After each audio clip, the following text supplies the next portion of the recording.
I am Murianne Hayes, and I am 28 years old. 2 weeks ago, on Christmas Eve, my parents threw me out of our $12 million estate with nothing but a suitcase and the clothes on my back. My sister Tara stood in the doorway, arms crossed, smiling like she'd just won the lottery. "Let's see how you survive out there, Maury," she said. "Maybe it'll toughen you up." I sat shaking on a snow-covered bench in Greenwich, Connecticut, watching families through lit windows, wondering if I'd ever feel warm again.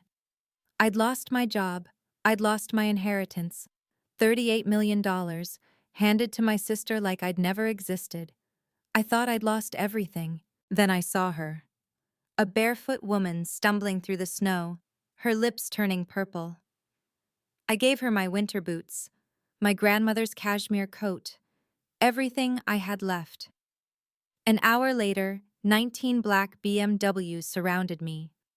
The woman stepped out of the center car and spoke one sentence that flipped my entire world upside down.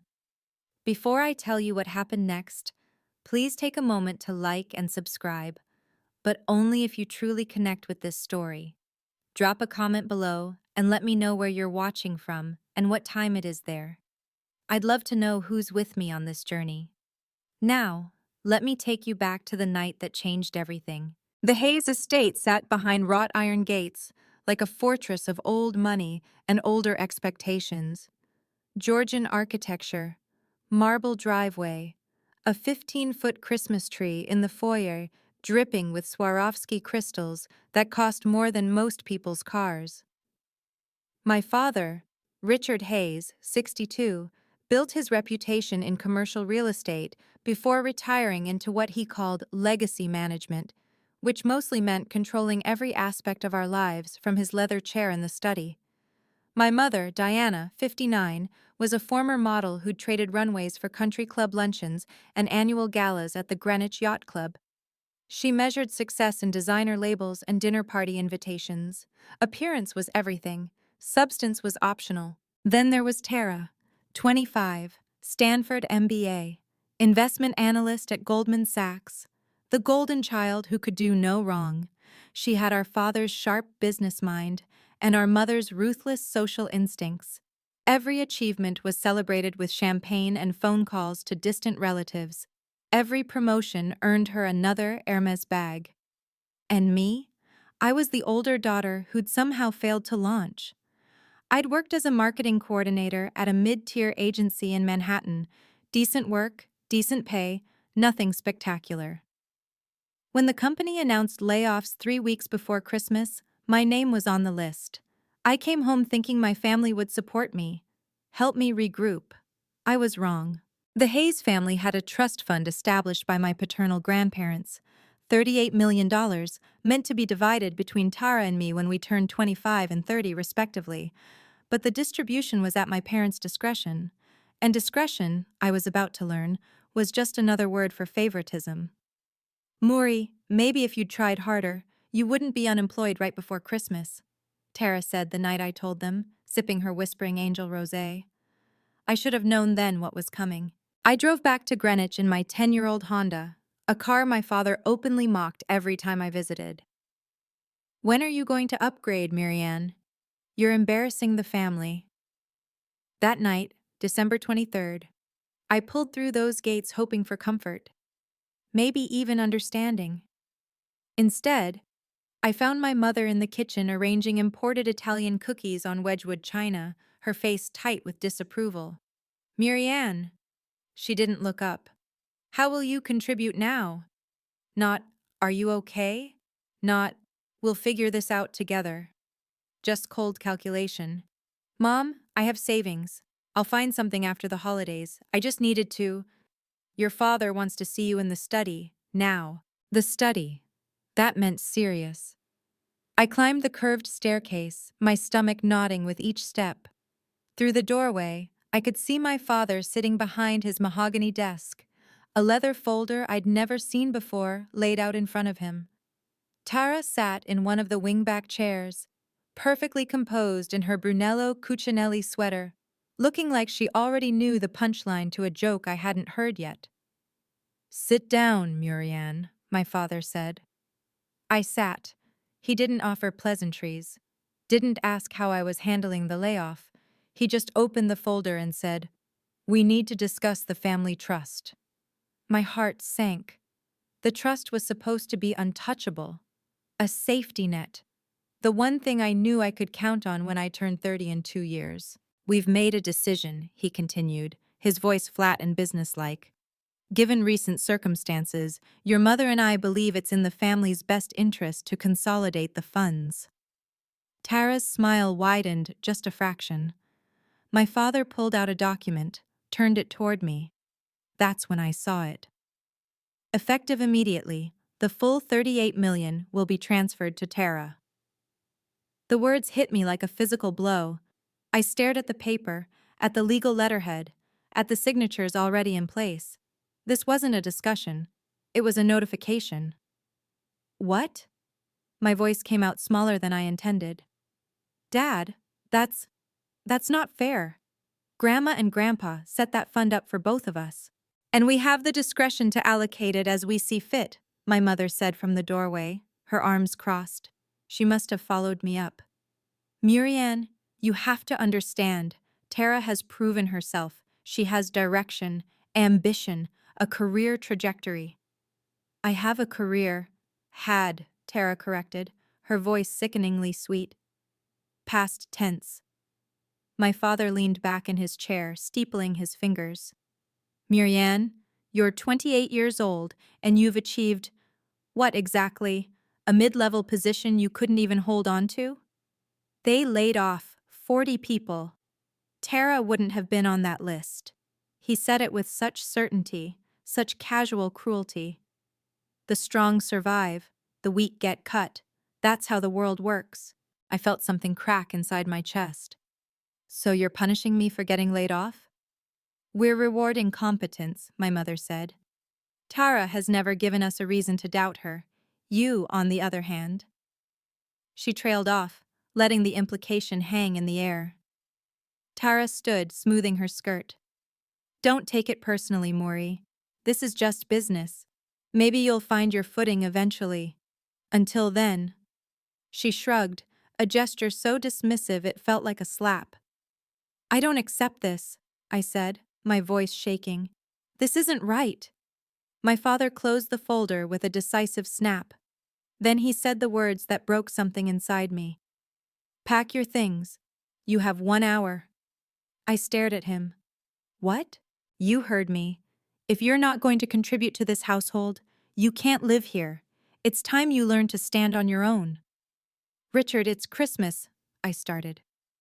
"It's December 23rd, my mother corrected. "You'll have 2 days to find arrangements before the holiday. Surely that's enough time for someone with your resourcefulness." She said it like I'd been scheming, like I'd somehow caused this.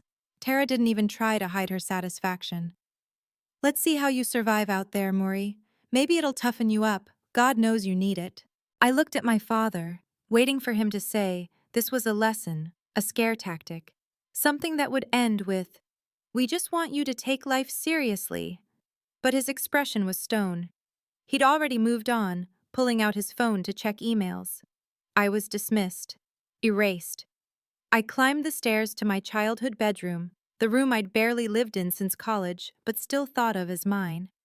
My hands shook as I pulled my old suitcase from the closet. I threw in clothes, toiletries, my laptop, a framed photo of my grandmother.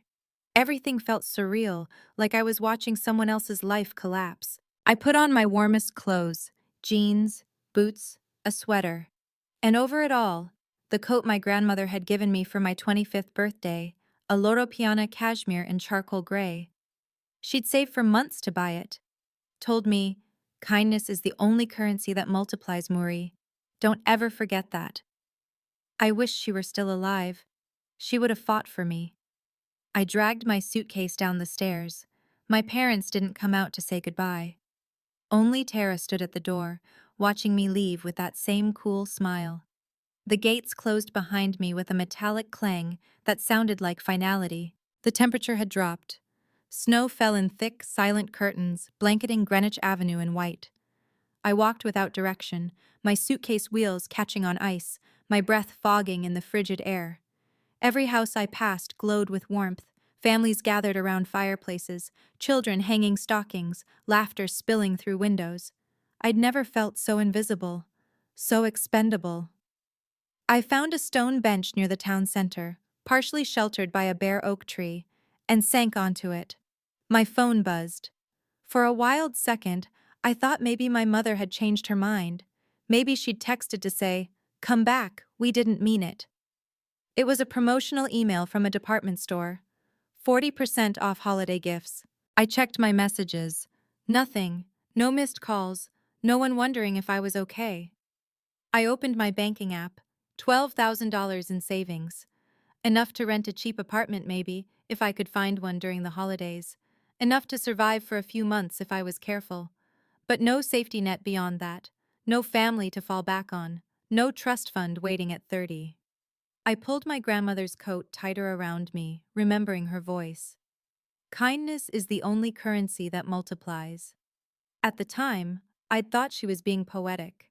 Now, sitting alone in the snow with nothing but a suitcase and a childhood of rejection behind me, I wondered if kindness even mattered.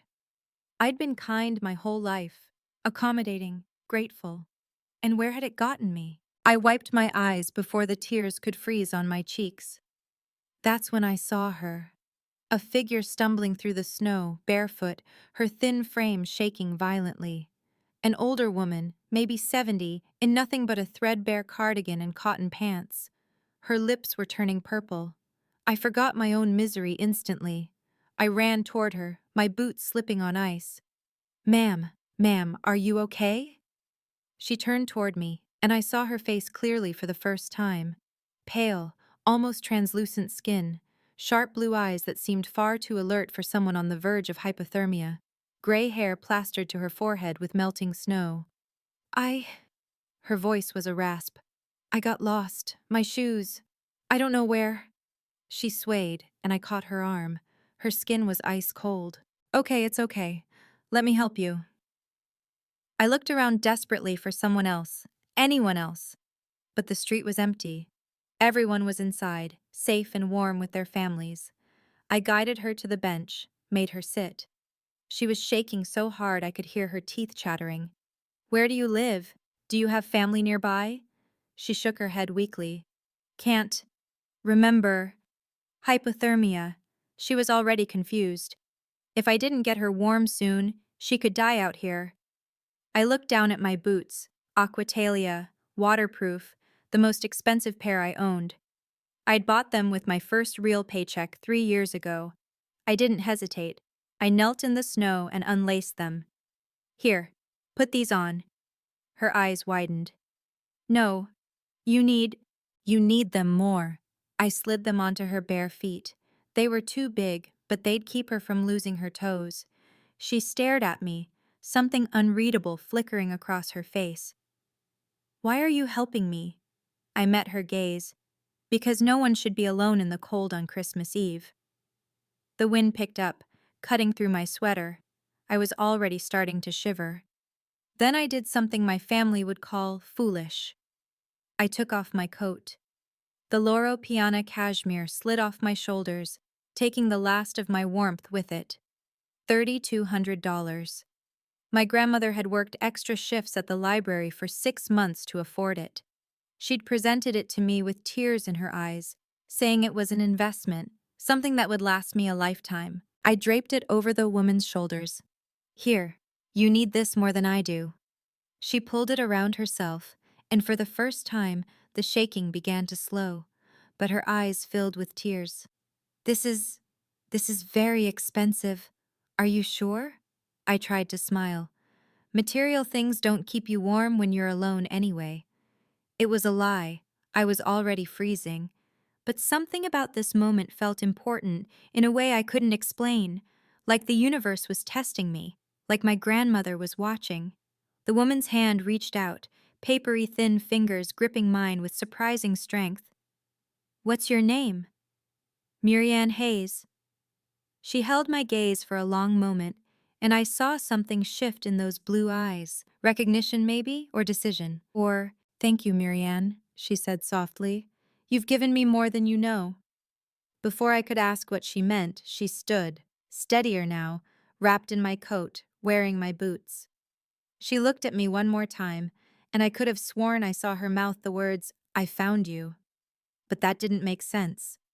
She turned and walked into the darkness, disappearing between snow-covered cars. I sat back down on the bench, pulling my suitcase close, wrapping my arms around myself. My socks were already soaked through. The cold bit deeper with every passing second. I closed my eyes and tried not to cry.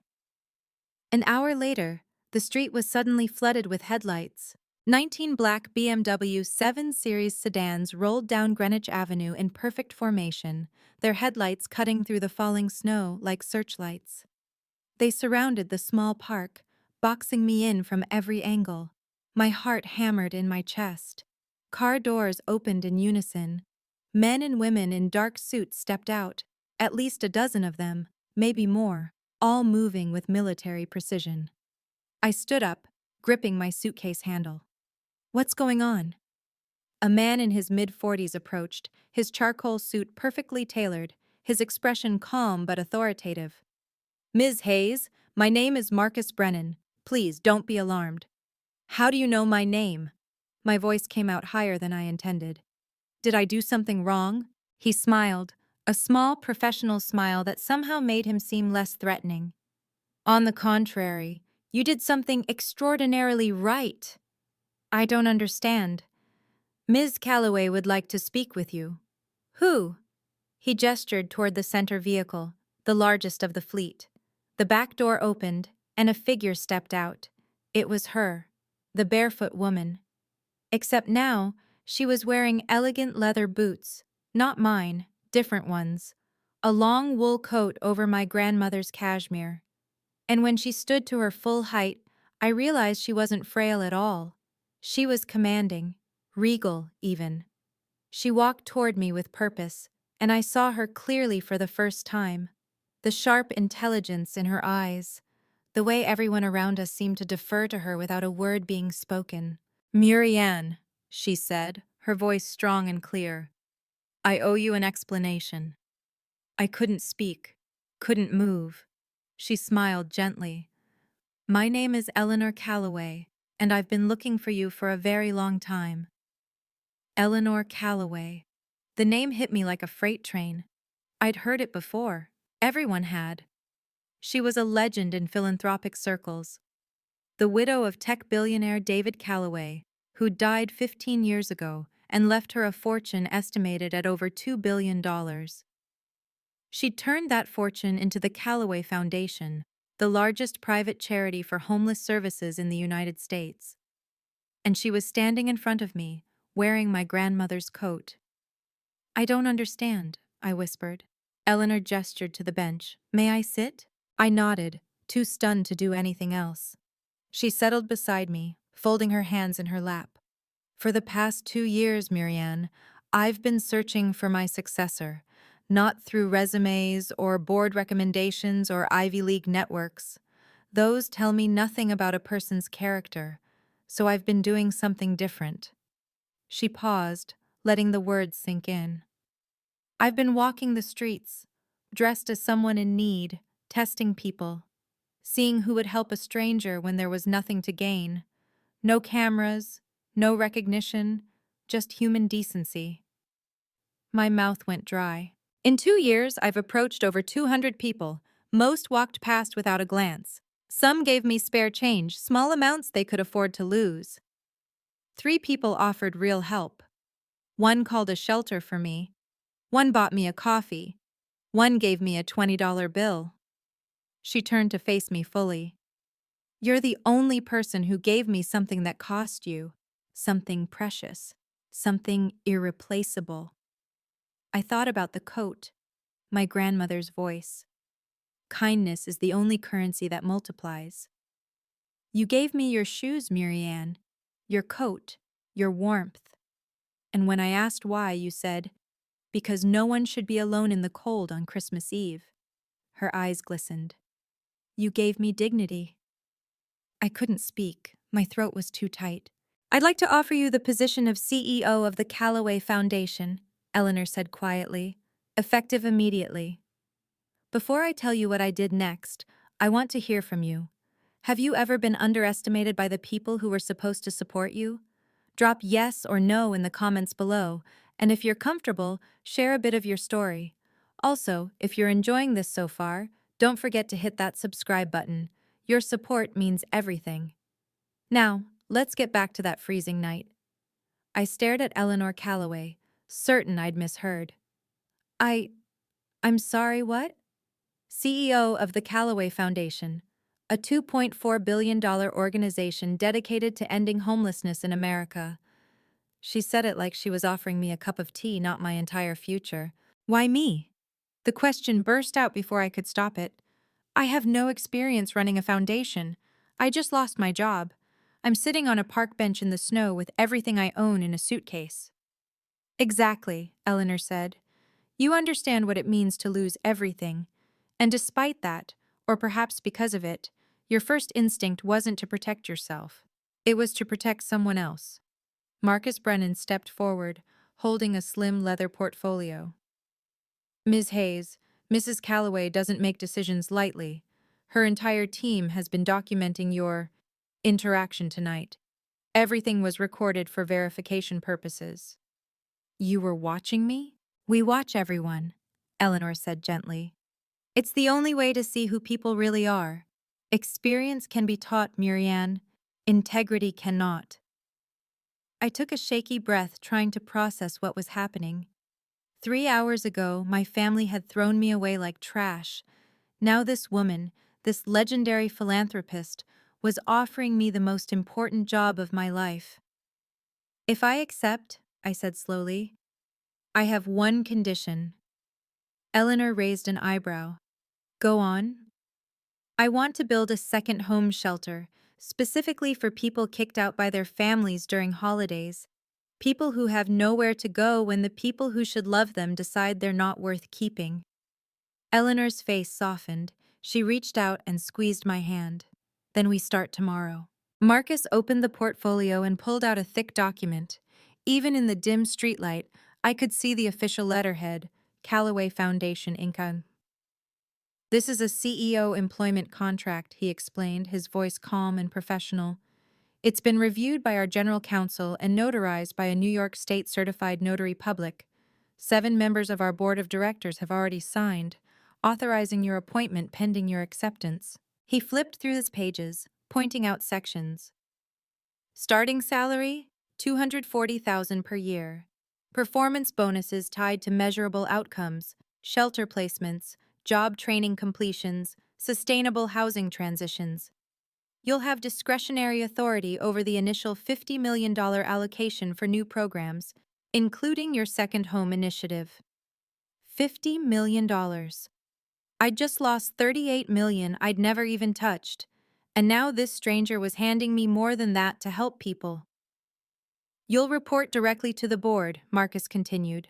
Mrs. Callaway will serve as advisory chair but will not interfere with day-to-day operations. You'll have full hiring authority for your executive team, subject to board approval for C-suite positions. Eleanor reached into her coat, my coat, and pulled out a small titanium card. She pressed it into my palm. It was heavy, cold, embossed with the Callaway Foundation logo and a phone number. This is my direct line, she said. 24 hours a day. You'll never be alone in this, Murianne. I looked down at the contract, at the signature lines, at the impossible opportunity being offered to someone who'd been deemed worthless just hours ago. My hand trembled as I took the pen Marcus offered. I thought about my grandmother, about her coat, warm around Eleanor's shoulders, about kindness multiplying.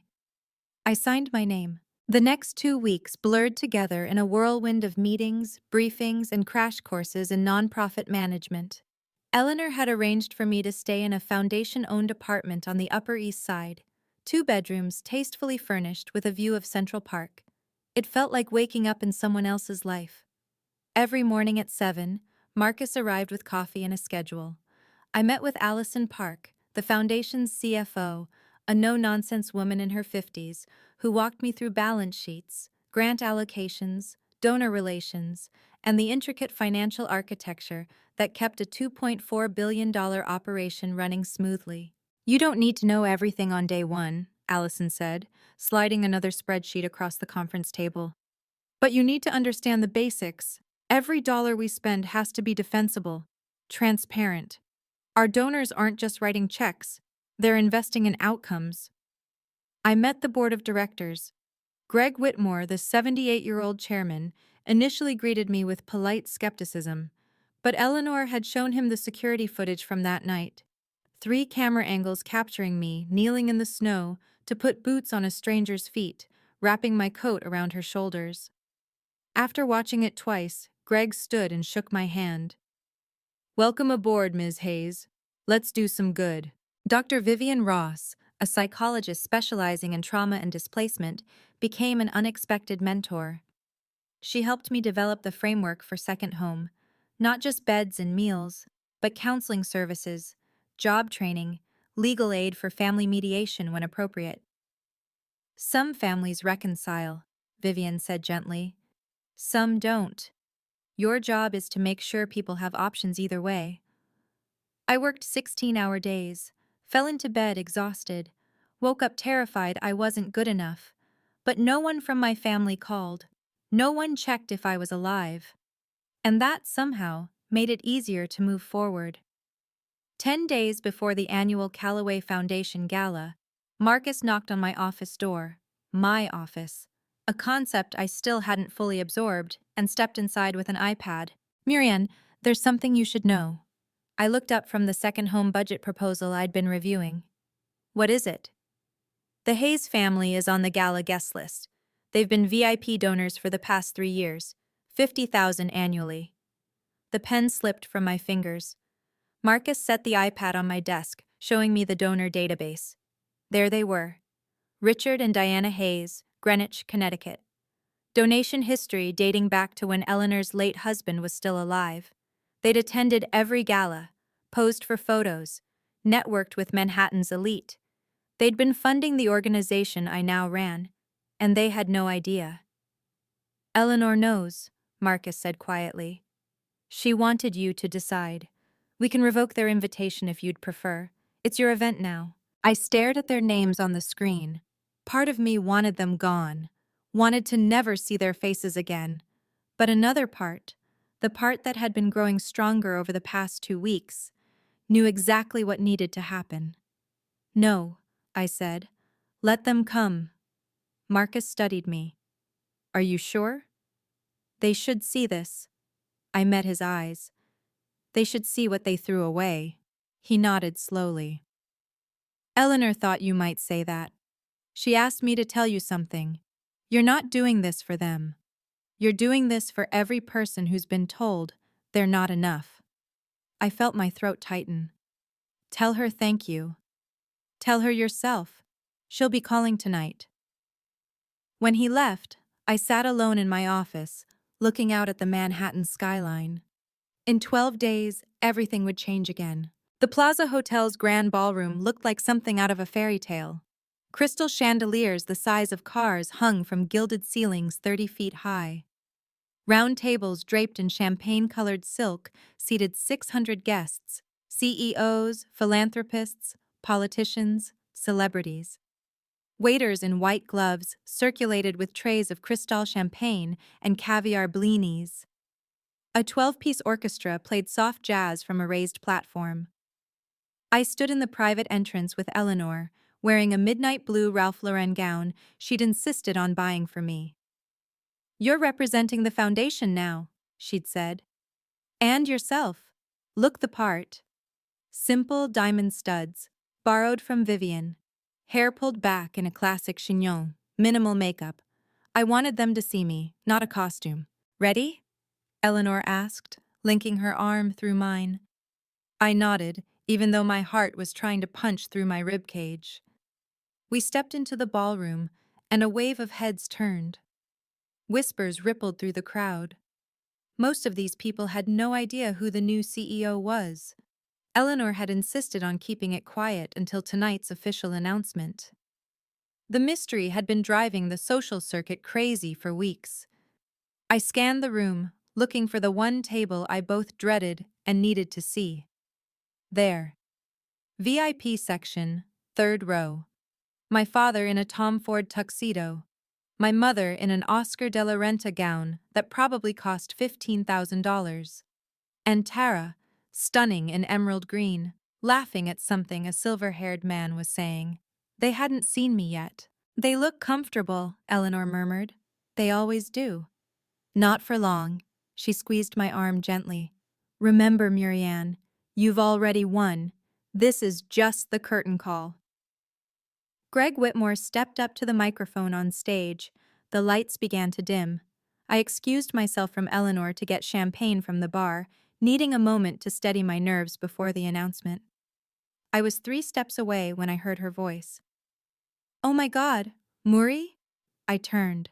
Tara stood there, champagne flute halfway to her lips, staring at me like I'd risen from the dead. Tara. I kept my voice neutral. Her shock melted into something crueler, a smile. What are you doing here? Are you working this event? As staff? No, I said evenly. I'm a guest. I'm a guest, she laughed. That dismissive, tinkling sound that had haunted my childhood. Whose guest? Did someone take pity on you? My mother appeared beside her, Diana Hayes in all her pearl-clutching glory. She looked me up and down, taking in the gown, the styling, the borrowed diamonds. Her expression curdled.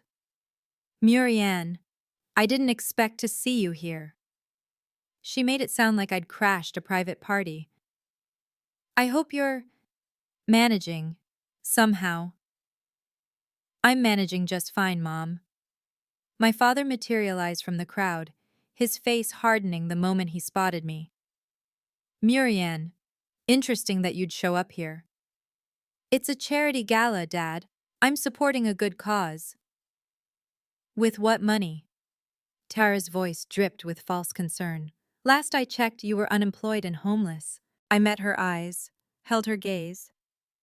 Things change. Well, my mother sniffed.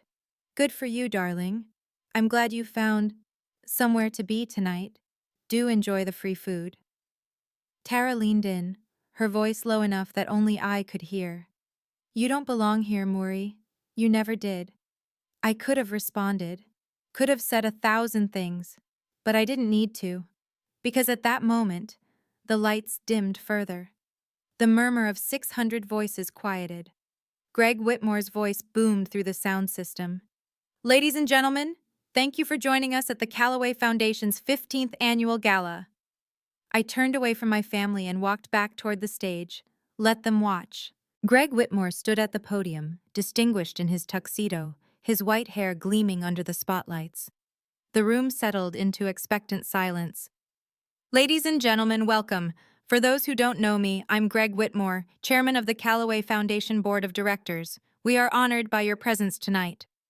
Polite applause rippled through the ballroom. 15 years ago, Eleanor Callaway lost her husband, David, to cancer.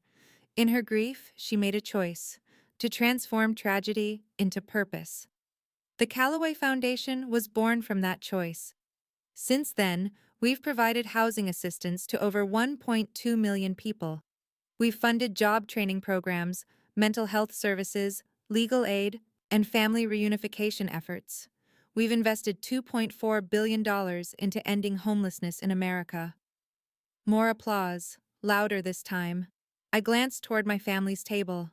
My father was clapping politely, nodding. Tara was checking her phone under the table.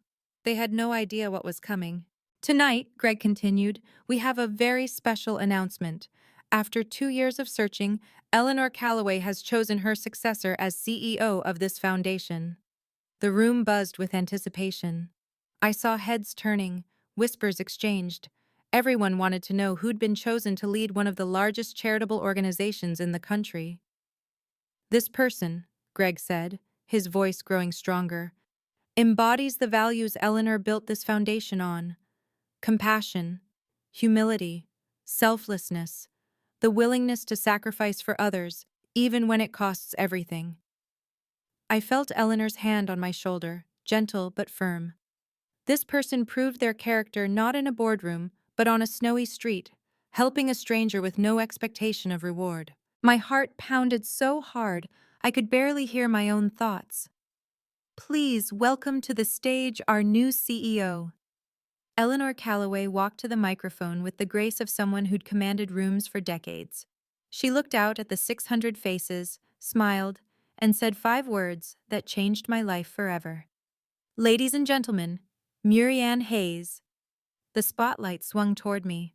For one frozen second, I couldn't move, couldn't breathe. Then Eleanor extended her hand toward me, and muscle memory took over. I walked to the stage, my heels clicking on polished marble, my vision narrowing to just that microphone, that stage, that moment. The audience applauded, most of them enthusiastically. They trusted Eleanor's judgment, but one table sat in absolute silence. I reached the stage. Eleanor embraced me briefly, whispered, "You've got this," and handed me the microphone. I looked out at the sea of faces, found my family's table. My father's face had gone pale, my mother's hand covered her mouth, and Tara. Tara looked like someone had just told her the world was ending. "Thank you," I said, my voice steadier than I felt. "Thank you, Eleanor, and thank you to everyone here tonight." I paused, gathering my thoughts, remembering Vivian's advice. Speak from the heart. Tell your truth. 2 weeks ago, I began, I was sitting on a snow-covered bench with nothing but a suitcase. I'd lost my job, lost my home, lost my family. The room was silent. No one moved.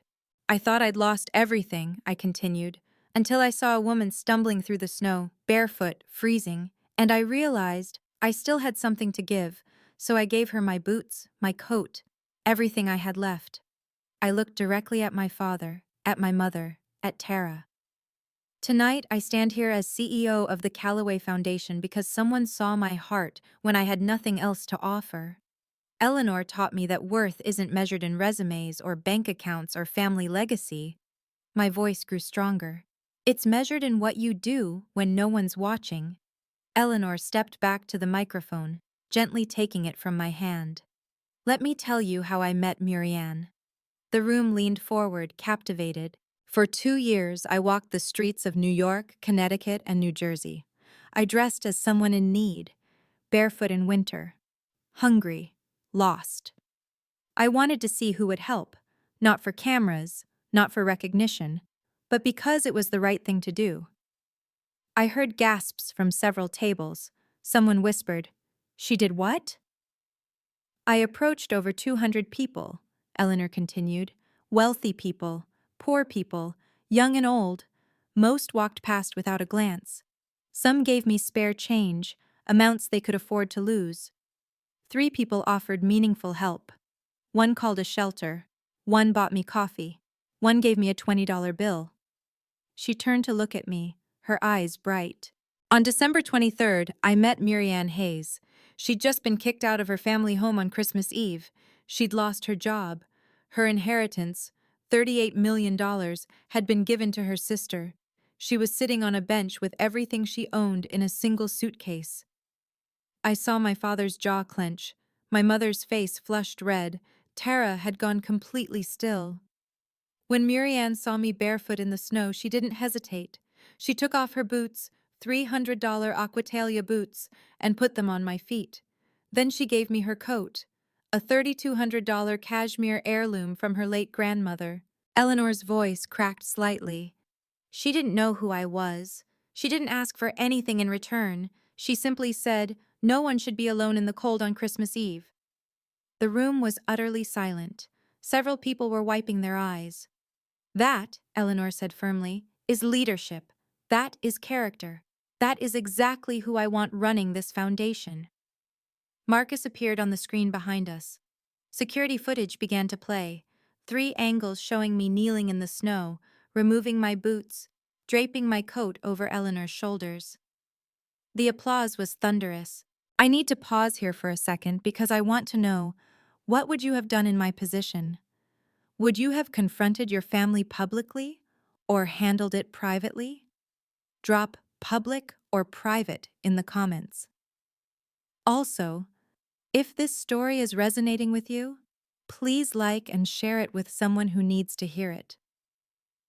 Okay, back to the gala. I took the microphone back, my hands no longer shaking. As my first act as CEO, I'm launching the Second Home Initiative.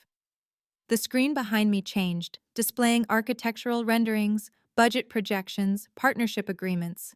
Second Home will be a network of 12 shelters across the country, specifically for people displaced by family rejection during holidays, people who are told they're not good enough, not wanted, not worth keeping.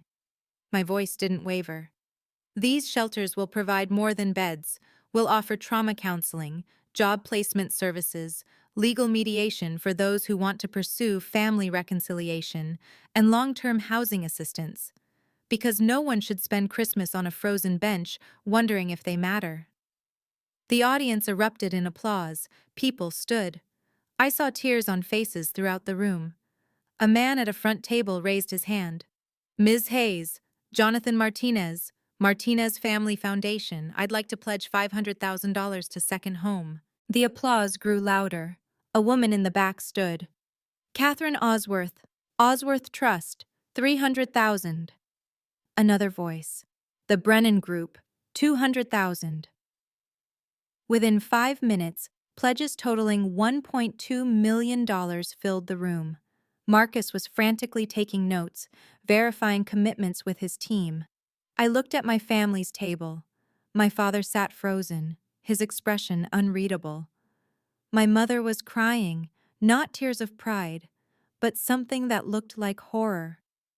And Tara stared at me with an expression I'd never seen on her face before. Fear. Thank you, I said into the microphone, my voice thick with emotion. Thank you all. This foundation exists for people who've been told they're not enough. And I'm here to say, you are enough. You've always been enough. As I stepped off the stage, my father intercepted me.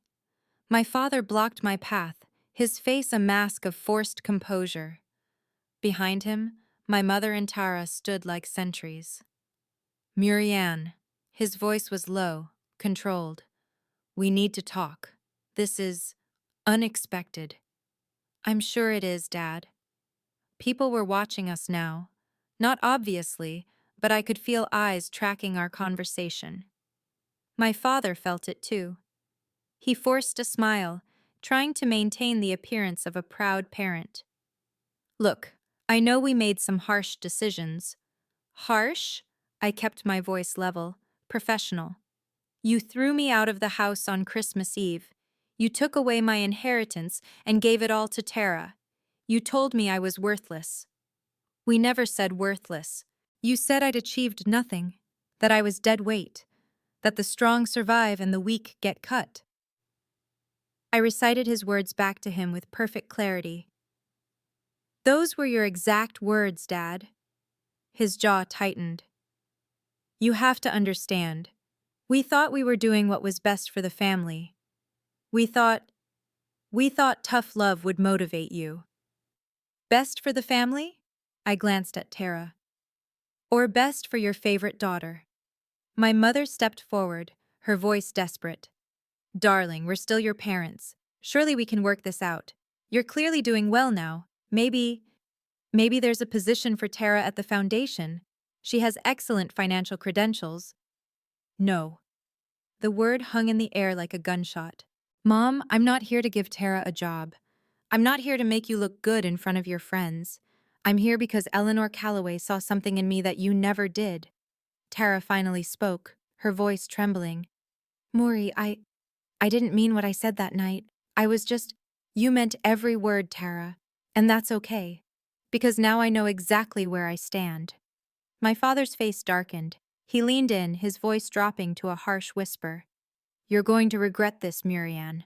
Making us look bad in front of everyone. I met his eyes without flinching. I'm not here to make you look bad, Dad. I'm here to move forward, with or without you. We're your family. Family doesn't abandon family when they're down. My voice was calm, final. Eleanor Calloway, a stranger, showed me more loyalty in one night than you did in 28 years. My mother reached for my arm. Murianne, please. I don't owe you an explanation.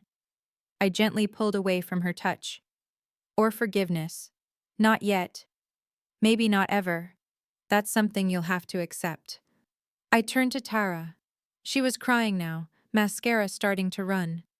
For the first time in our lives, I felt nothing but pity for her. I hope the 38 million makes you happy, Tara. I really do. I hope it was worth what you traded for it. Muri, I'm not angry anymore, I said quietly.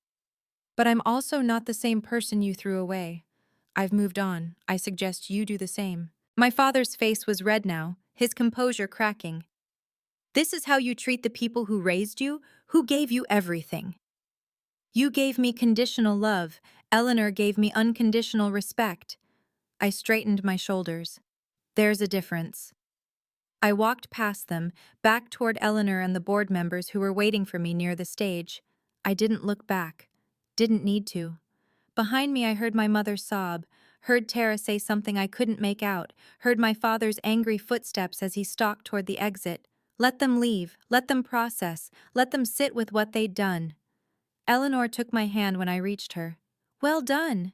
I nodded, not trusting myself to speak. 3 months later, I heard the news.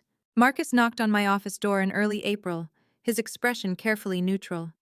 Come in, I called, looking up from the second home progress reports. We'd already opened 3 shelters, Bronx, Philadelphia, and Boston, and the results were exceeding projections.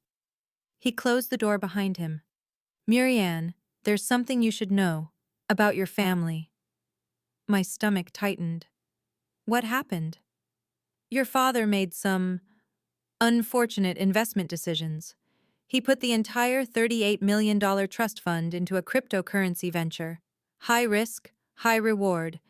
It collapsed 2 weeks ago. I set down my pen slowly. How much did they lose? Approximately 80%. 30.4 million. Gone. The number should have shocked me. Should have made me feel something. Anger, satisfaction, vindication. But all I felt was a dull, distant sadness. There's more, Marcus continued. They're selling the Greenwich estate. Couldn't keep up with the property taxes and maintenance costs after the losses. They've already moved into a 2-bedroom apartment in Stamford. I thought about that marble driveway, the 15-foot Christmas tree, the Wedgwood china and imported Italian cookies. Tara resigned from Goldman Sachs, he added. Stress-related leave, according to her LinkedIn. She's looking for work, but the financial sector is aware of the family situation. It's making things difficult for her. I closed my eyes. And my mother? Health issues. High blood pressure, from what I understand. The stress has taken a toll. I sat in silence for a moment, processing. This wasn't victory. It was just consequence. They'd gambled on greed and lost everything. I never wished this on them, I said quietly. I know, Marcus replied. For what it's worth, Eleanor said the same thing. She told me, justice isn't about revenge, it's about consequences meeting actions. A week later, my phone buzzed with an email notification. From Tara Hayes. Subject, I know I don't deserve this. I stared at the preview line for a long time before opening it. From Tara Hayes to Murianne Hayes. Subject, I know I don't deserve this. Dear Muri, I don't know if you'll read this. I wouldn't blame you if you deleted it without opening it. But I need to try. We lost everything. I'm sure you've heard. Dad's investment collapsed. We had to sell the house. Mom's sick. I don't have a job. The money we used to throw around like it was infinite? It's gone. All of it. I know what you're thinking. That we deserve this. That karma is real. And maybe you're right. But I'm writing to ask, beg, really, if you'd consider hiring me at the foundation. Even entry level. I have a finance degree. I can help with budgets, grant applications, donor relations. I'll do anything. I know I don't deserve your help. I said terrible things to you. I stood there and watched them throw you out. And I laughed. I called you weak. I thought I was better than you because I had a better job, better opportunities, better everything. I was wrong. Watching you on that stage at the gala, watching you announce second home while I sat there knowing what we'd done to you, it broke something in me, Maury. You didn't just survive what we did. You turned it into something meaningful. Please, I'm drowning. Dad won't admit we need help. Mom won't stop crying, and I don't know what to do anymore. I'm sorry. I'm so, so sorry. Tara. I read the email 3 times. Each time I felt the same complicated tangle of emotions: anger, pity, exhaustion, and something I didn't want to name. Something that felt like the faintest echo of old love. I called Eleanor. What should I do? Her answer was simple. What would serve your healing? And what would serve the foundation? I took 2 days to think about it. From Murianne Hayes. To Tara Hayes. Subject: I know I don't deserve this, Tara. I'm not going to offer you a job at Callaway Foundation. Not because I want to hurt you, but because you need to find your own path, not rely on mine. You spent your whole life being the favorite, the golden child, the one who got everything handed to her because you fit Mom and Dad's definition of success.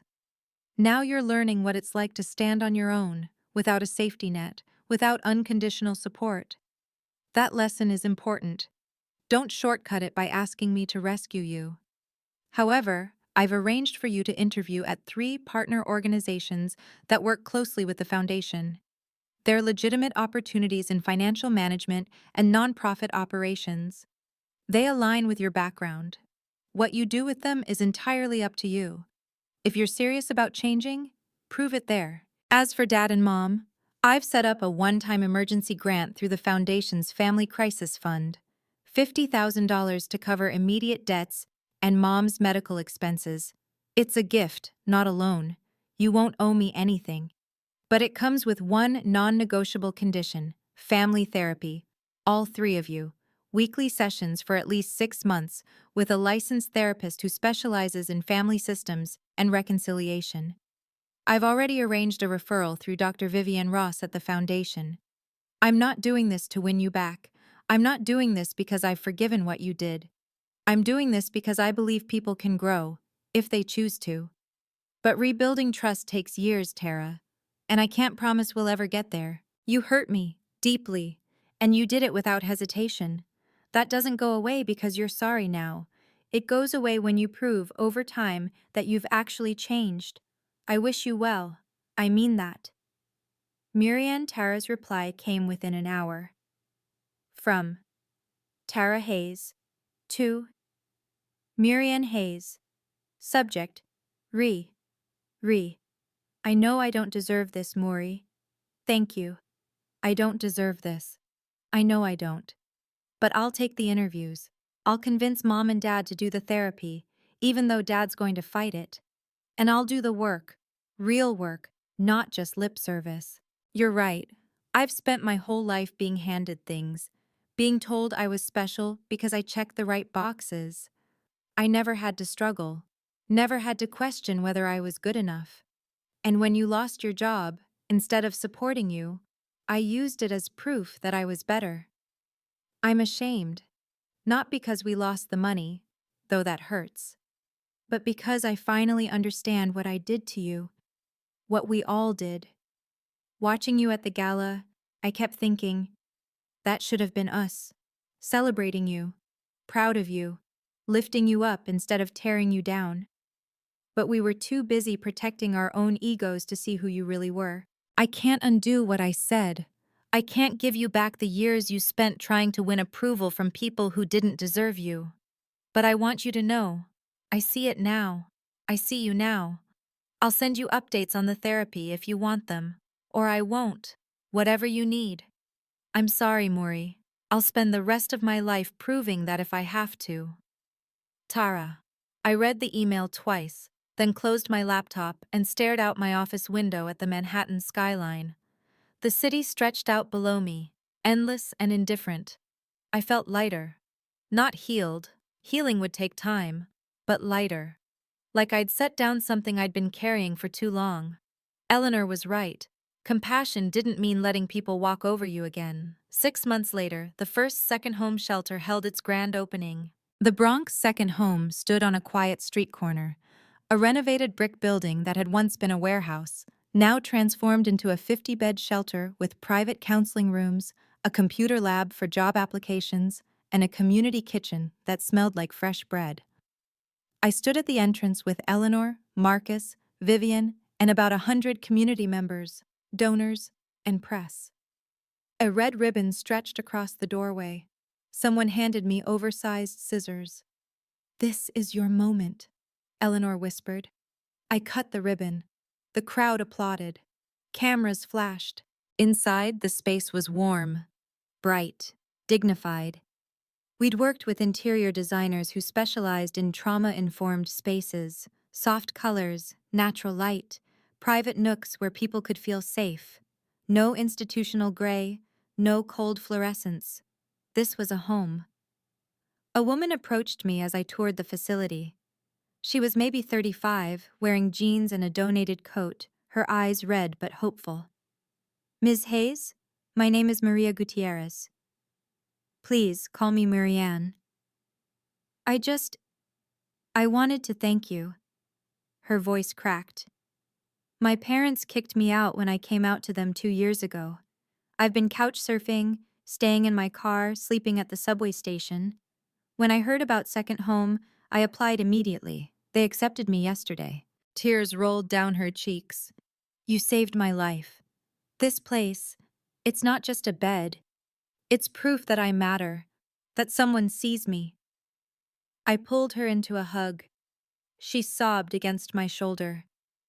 "You always mattered, Maria," I whispered. "Always." Over the next hour, I met 17 more residents. Each one had a story. Each one had been discarded by the people who should have protected them, and each one was finally safe. By the end of the first 6 months, second home shelters had taken in 340 people. 70% found stable housing or employment. Eleanor invited me to her private office in late June. Not the foundation headquarters, but her personal study in her Central Park West penthouse. Floor-to-ceiling windows overlooked the park, shelves lined with first editions and family photos, a Steinway grand piano in the corner. "Sit," she said, gesturing to the leather sofa. I sat, suddenly nervous. Eleanor's expression was gentle but serious. "Murianne, I'm stepping down as advisory chair of the board." My stomach dropped. "What? Why?" "Because you're ready," she said simply. "You've been running the foundation beautifully for 6 months. You've launched Second Home ahead of schedule and under budget. You've increased donor engagement by 23%. You've built a team that trusts you.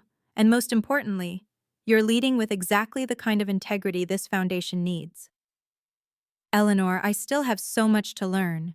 "You'll never stop learning. None of us do," she smiled. "But you've already proven you can lead with both heart and strategy. That's rarer than you think." She reached beside her chair and pulled out a small wooden box.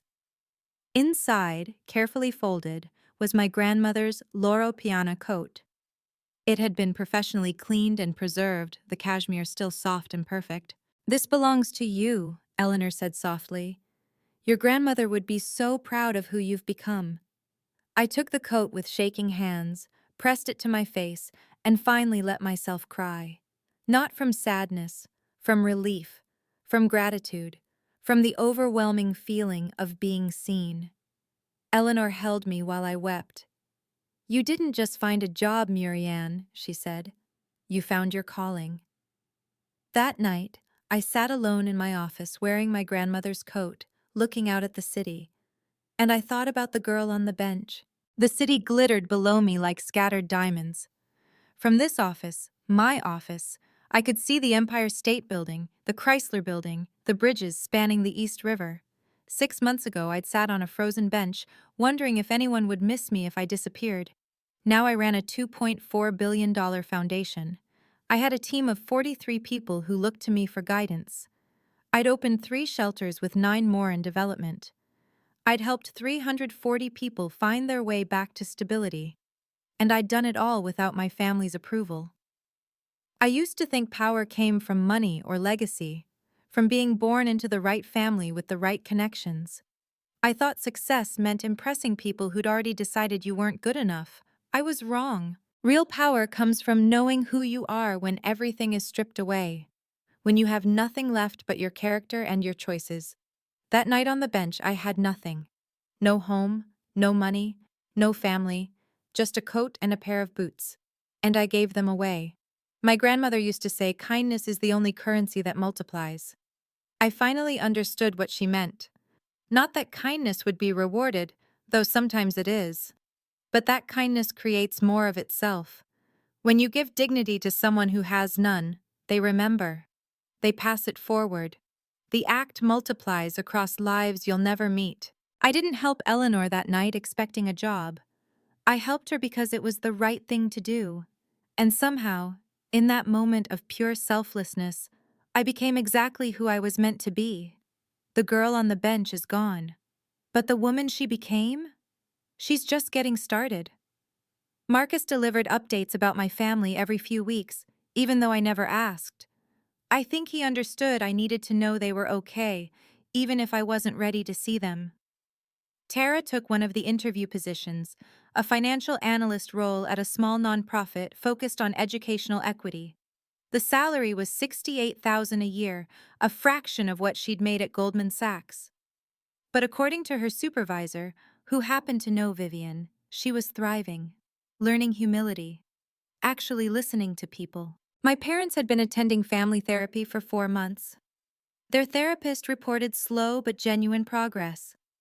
My father was beginning to understand how his obsession with achievement had damaged both his daughters.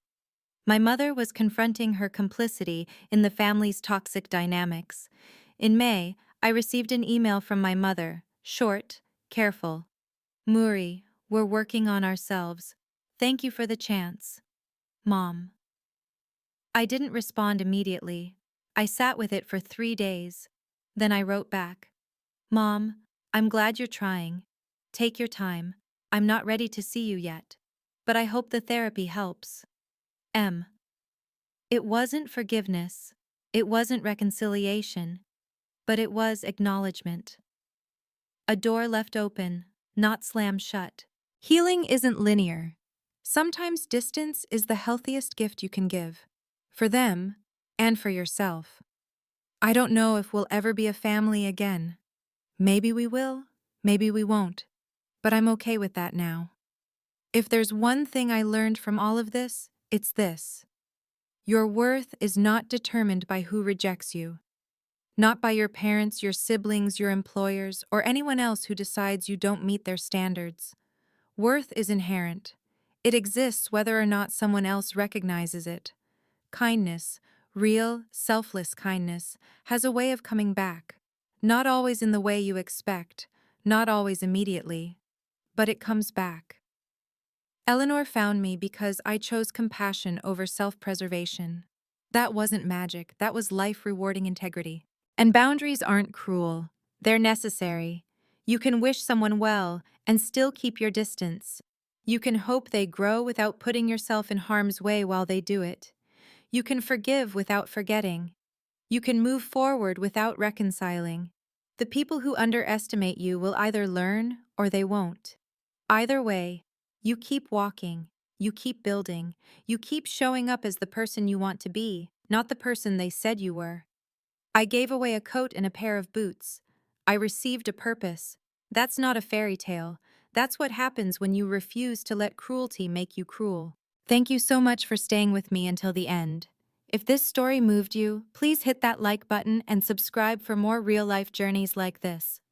Drop a comment and tell me, what's one act of kindness you've given or received that changed your life? I read every single one. And if you want more stories of resilience and justice, check out the videos in the description below. See you in the next one. 1 year later, on Christmas Eve, I drove back to Greenwich. Not to the estate where I'd grown up. It belonged to someone else now, a tech entrepreneur with 3 young children. But to Greenwich Avenue, to the small park where everything changed. The same stone bench sat beneath the bare oak tree, dusted with fresh snow. I sat down, wearing a new coat but carrying the old one, my grandmother's Laurel piana, carefully wrapped in tissue paper inside a gift box. I'd added a card. For someone who needs warmth tonight. You matter. You've always mattered. M.H. I left the box on the bench, tucked it against the backrest where someone would see it. Then I stood, pulled my own coat tighter, and looked up at the falling snow. A year ago, I'd sat here shaking, broken, wondering if I'd ever feel whole again. Now I stood here as the CEO of a foundation that had helped over 700 people find housing, employment, and hope. I'd built something that mattered, not because of my last name or my family's money, but because someone saw my heart when I had nothing left. My phone buzzed. A text from Eleanor. Ready for the next chapter? I smiled and typed back. Always. I walked away from the bench, my boots crunching on fresh snow, my breath fogging in the cold winter air. The girl on the bench is gone. But the woman she became? She's just getting started. My phone rang as I reached my car. Unknown number. International prefix. I answered. This is Murianne Hayes. This is... Ms. Hayes. My name is Dr. Amara Okafor. I'm calling from the Global Shelter Alliance in Geneva. We've been following your second home initiative with great interest. I unlocked my car but didn't get in, too focused on the voice on the other end. We'd like to discuss a partnership, Dr. Okafor continued. Expanding Second Home internationally. We have funding and infrastructure in place across 15 countries. We just need the right leadership and vision. 15 countries, thousands more lives. I looked back at the bench one more time, at the gift I'd left behind, at the place where a stranger's kindness had saved me. Tell me more, I said. Eleanor was right. This was just the beginning.